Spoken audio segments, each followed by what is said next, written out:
Hello everyone. तो देखो, boards के लिए और ज़्यादा टाइम नहीं रह गया तुम्हारे पास। जिस बच्चे ने भी पढ़ा है नहीं पढ़ा है, कोई लोड लेने वाली बात नहीं है। You have to focus on more on revision. कुछ नया टॉपिक्स नहीं पढ़ना, जितना पढ़ा है उसको रिवाइज करना है। अगर कुछ नहीं पढ़ा है इसमें से, मैं मतलब हर चैप्टर का मैंने कुछ इंपॉर्टेंट टॉपिक्स निकाल लिया है, उसको तुम्हें एज इट इज़ देख के जाना है और इधर से ही क्वेश्चन आएगा। बिलीव मी, अगर बोर्ड्स तुम्हारा ख़राब गया तो तुम्हारे कैरियर में एक बड़ा इम्पैक्ट आएगा। जो बोलता है कि a single paper can't decide your future, भाई डिसाइड करता है। सच बता रहा हूँ, डिसाइड करता है। क्यों? अगर तुम्हारा उतना परसेंटेज नहीं है तो you are not able to fill some forms. तुम आज नहीं तो कल अगर कोई एग्ज़ाम का तैयारी करोगे, जब 10th का मार्कशीट मांगेगा, तुम्हारा 40% आया, 50% आया, वहाँ पे कट ऑफ मांग रहा होगा 80-90, they are not, you are not eligible at all. तो इसीलिए उसको सोच समझ के ट्राई करना कि रिवीजन करना है बहुत ज़्यादा।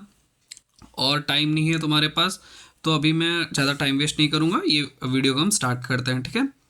फर्स्ट चैप्टर है हमारा केमिकल रिएक्शन एंड इक्वेशन। उसमें से सबसे ज़्यादा इंपॉर्टेंट हमारा ये पक्का पक्का पढ़ के जाना, बैलेंसिंग केमिकल रिएक्शन। इसमें 101% मतलब 200% लिख के लेके चलो, ये क्वेश्चन आएगा ही आएगा। एक रिएक्शन देगा और उसमें से आपको बैलेंस करना पड़ेगा, या फिर उसको रिएक्टेंट और प्रोडक्ट मतलब ऐसे नाम में दे देगा कि जैसे sodium chloride plus zinc acetate, ऐसा कुछ दे देगा और बोलेगा इसको बैलेंस केमिकल रिएक्शन लिखो। 101% बिलीव मी, ऐसा एक क्वेश्चन आएगा ही आएगा। देन हमारा एक और क्वेश्चन फंसता है इधर रेडॉक्स में, ऑक्सीडेशन और रिडक्शन में, ठीक है। ये इतना चैप्टर्स है, इतने चैप्टर मतलब एक चैप्टर का ये सबसे इम्पोर्टेंट है। ये दोनों पॉइंट है ना, ये दोनों जिसमें मैंने स्टार लगाया, ये सबसे इम्पोर्टेंट है। बाकी ये सब डबल डिस्प्लेसमेंट बहुत ईजी है, डिस्प्लेसमेंट भी बहुत ईजी है।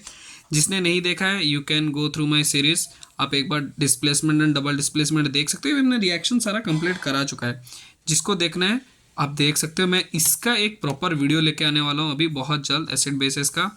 खाली एसिड बेसिस में मैं क्या लेके आऊँगा, ये प्रिपरेशन वाला, ये सबसे इंपॉर्टेंट है। जो हमारा क्या है हमारे में, sodium hydroxide, bleaching powder, baking soda, washing soda और प्लास्टर ऑफ पेरिस, ये सबसे ज़्यादा इंपॉर्टेंट है भाई। इसको अच्छे से पढ़ के जाना।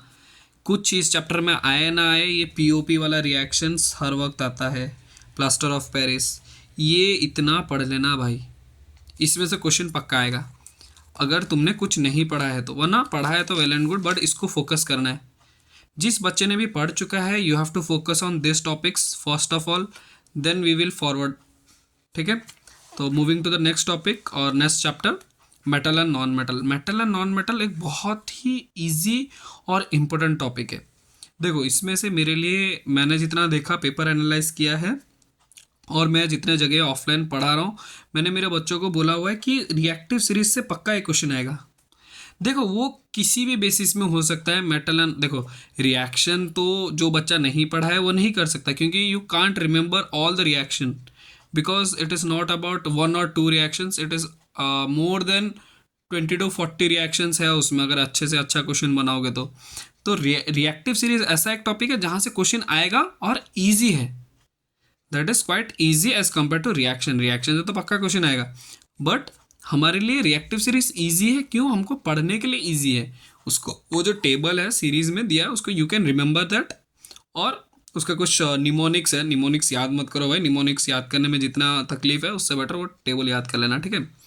तो हम लोग नेक्स्ट प्रॉपर्टी में चलते हैं। ये आयनिक कंपाउंड है, उसका अगर तुमको देखना है देख सकते हो, बट ये सब इंपॉर्टेंट है। हाँ, एक और चीज़ है हमारा मेटलर्जी। भाई आंख बंद करके 2 टॉपिक पढ़ के जाना, इसमें से पक्का क्वेश्चन आएगा। 101% मेटलर्जी से और रिएक्टिव सीरीज से इस बार बोर्ड में क्वेश्चन फंसेगा ही फंसेगा। तुम कुछ भी कर लो, इससे बच नहीं सकते हो। और आ गया मेरा फेवरेट चैप्टर। सॉरी, मैंने ये चैप्टर कंप्लीट नहीं कराया क्योंकि टाइम नहीं हो पाएगा इतना कंप्लीट कराने के लिए, और मेरे पास टाइम भी नहीं था थोड़ा सा। बट ये चैप्टर में क्या इंपॉर्टेंट है मेरे लिए, अगर कोई बोले तो मैं तो बोलूँगा भाई पूरा चैप्टर ही इंपॉर्टेंट है। बट अगर उसमें से भी मेरे को कोई बोले कि सबसे ज़्यादा इंपॉर्टेंट क्या है, नोमेनक्लेचर। नोमेनक्लेचर मतलब नाम लिखना, नामकरण, ठीक है। उसके बाद आता है हमारा लास्ट वाला, इथानॉल और इथानोइक एसिड का, जो लास्ट के 2 पेज में है। देखना, कार्बन एंड कंपाउंड के लास्ट के 2 पेज में 3-4 रिएक्शंस है उसको तुम अच्छे से करके चले जाना। उसमें से हमारा स्टेरिफिकेशन आ जाता है, और एक बार कभी कभार देता है कि फैट्स को किस तरीके से कन्वर्ट करना है अल्केन में। तो ये दो टॉपिक्स कार्बन एंड कंपाउंड में मोस्ट इंपॉर्टेंट है, वरना कार्बन एंड कंपाउंड एक ऐसा चैप्टर है जिसमें से पूरा का पूरा चैप्टर ही इंपॉर्टेंट है। इस you can't guess anything, but guess तो नहीं बोल सकता मैं, नोमेनक्लेचर में क्वेश्चन आता है और इससे क्वेश्चन आता है और आएगा भी। हो सकता है इनमें से भी कुछ क्वेश्चन आ जाए। जिस बच्चे ने पढ़ा हुआ है वेरी गुड, जिसने नहीं पढ़ा नोमेनक्लेचर देखो और इसको देखो, ठीक है। Moving to the next topic, हम लोग का केमिस्ट्री वाला पोर्शन खत्म हो चुका है। लाइफ प्रोसेस, भाई लाइफ प्रोसेस में न्यूट्रिशन जो इजी है बट आने के चांसेस प्रोबेबिलिटी थोड़ा कम है मेरे को लग रहा है, फिर भी मैंने डाल दिया टाइप ऑफ न्यूट्रिशन एग्जांपल्स के साथ देखना। इसमें से मैंने एक चीज़ ऐड नहीं किया, स्टोमाटा।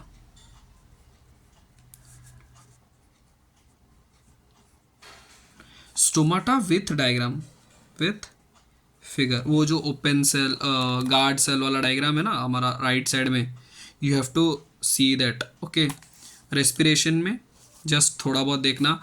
डाइजेशन प्रोसेस में हम लोग का एंजाइम सबसे ज़्यादा इंपॉर्टेंट है। डाइजेशन में भी एक चीज़ याद रखो, लीवर बाइल सीक्रेट करता है, बाइल बनाता है, स्टोर होता है गॉल ब्लैडर में, गॉल ब्लैडर बाइल को स्टोर करता है,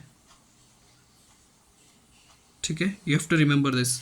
इसमें बहुत कन्फ्यूजन होता है, गॉल ब्लैडर स्टोर करता है, लीवर सीक्रेट करता है, सिंथेसिस, ठीक है। ट्रांसपोर्टेशन सिस्टम, हार्ट,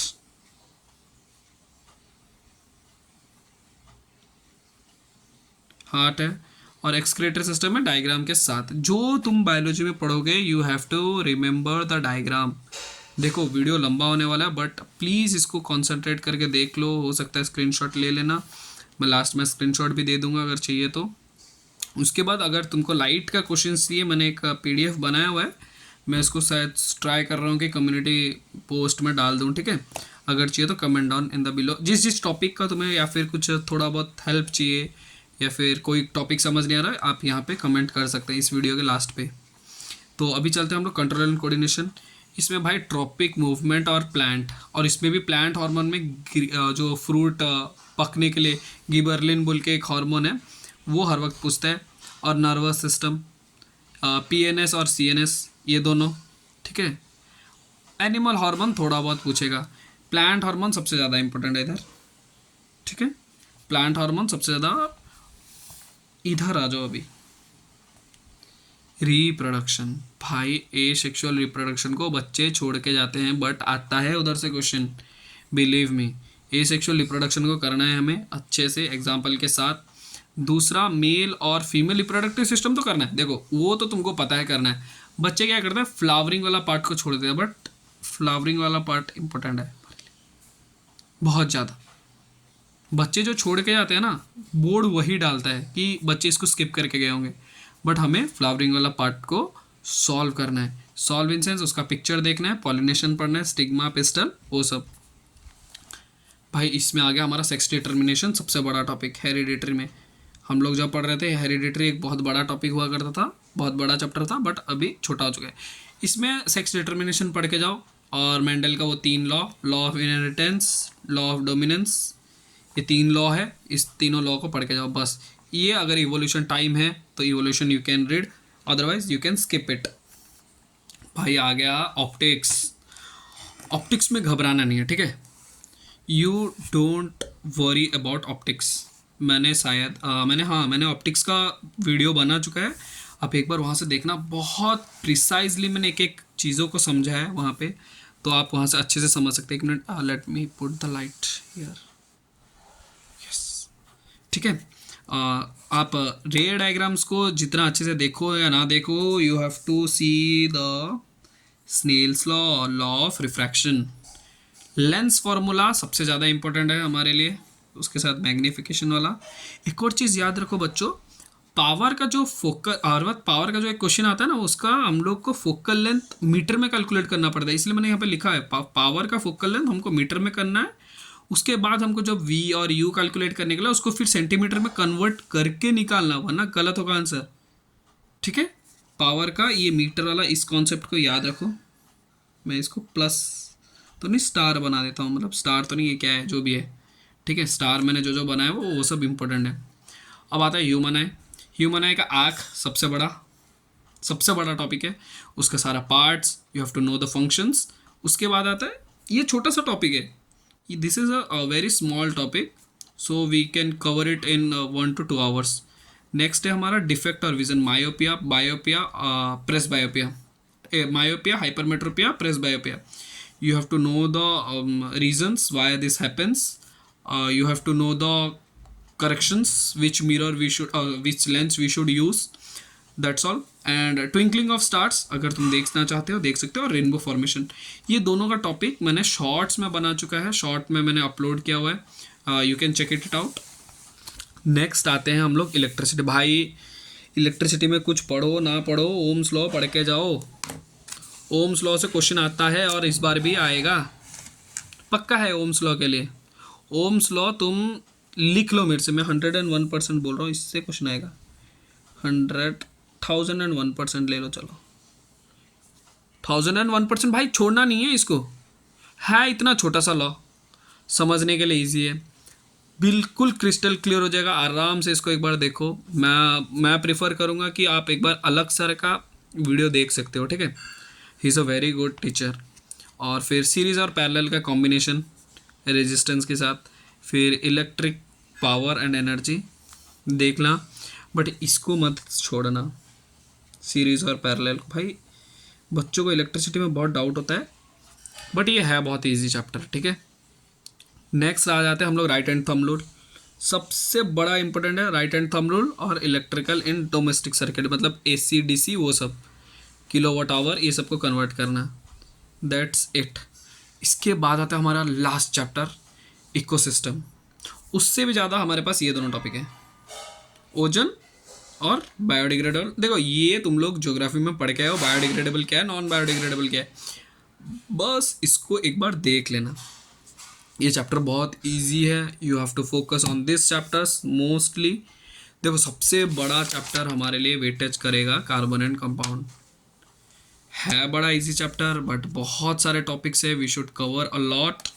सो देखो घबराना नहीं है, ठीक है, घबराओ मत, जस्ट डू वर्क हार्ड, जितना हो रहा है उतना टाइम दो स्टडी के लिए। और मैं एक सीनियर के हिसाब से ले लो, टीचर के हिसाब से ले लो, बड़ा भाई के हिसाब, आई एम रिक्वेस्टिंग यू कि avoid the screen time. Screen time को 10 बजे से पहले ही बंद कर लो। 10 बजे के बाद ना तुम्हारे पास फ़ोन होना चाहिए, ना टीवी होना चाहिए, ना कुछ। You have to study.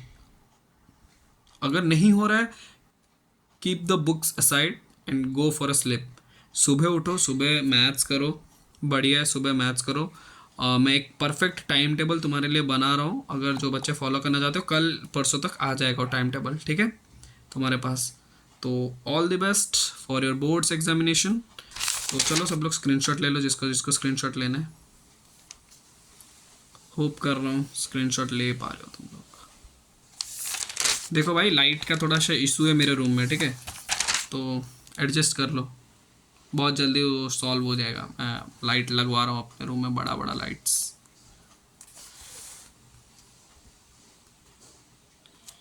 चलो थैंक यू, मिलते हैं हम लोग कल या फिर परसों एक परफेक्ट टाइम टेबल के साथ, ठीक है। Love you all, bye bye, take care.